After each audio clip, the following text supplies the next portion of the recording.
Mëngjes jo njerëz të mirë. Kam dëshirë që të më ndëgjoni me vëmendje këto fjalë të cilat dua t'ju folin nga thelësia e kësaj zemrës time. T'ju ruaj Madhi Zot gjithë juve. Faruk Pejani ju përshëndet dhe po du m'ju thanë, a jeni të e pa njerëz që kohë të ftofta po na vinë. Shumë e vërtet që çdo stinë ka bukurinë e vet. Ashtu edhe dimri, por na kujton shumë gjana na kujton. Spari na kujton mundin e prindve, si na kanë rrit me sakrifica e sa mundime. Na kujton që kemi të smuar e të varfër dhe mos më utall me ta, por na kujton që sa njeri sot ka nevojë për nxehtësi në zemrat e tyre.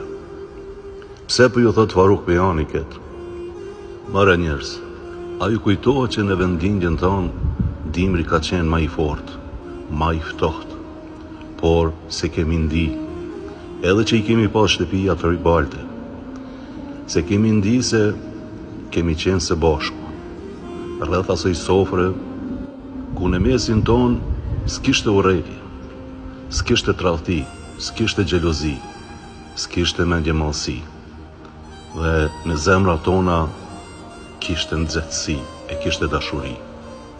Nga se sot njerëzit që i ndan tradhtia, egoizmi, hipokrizia dhe mungesa e respektit. Këto janë njerëz që s'jemi të e njohë vetën se ka jenë ka shkojnë. Shka është ka ndodhë mes ne, do Zotit e bë mirë, e të na shto dashnin me zvete. Dhe të kemi në mesin ton njerëz të dovatshëm të duhur, që na dojnë pa tradhti, pa egoizm, pa hipokrizi, dhe të na ruaj Madhi Zot familjen ton, të cilët i kemi rreth sofre. Faruk Pejani ju përshëndet gjithë juve, ju uroj çdo të mirë në familjet juaj dhe t'ju ruaj Madhi Zot. Mirëmbëjtje, më respekt dhe më të sinqerta, pa dallim ngjyrë dhe fe.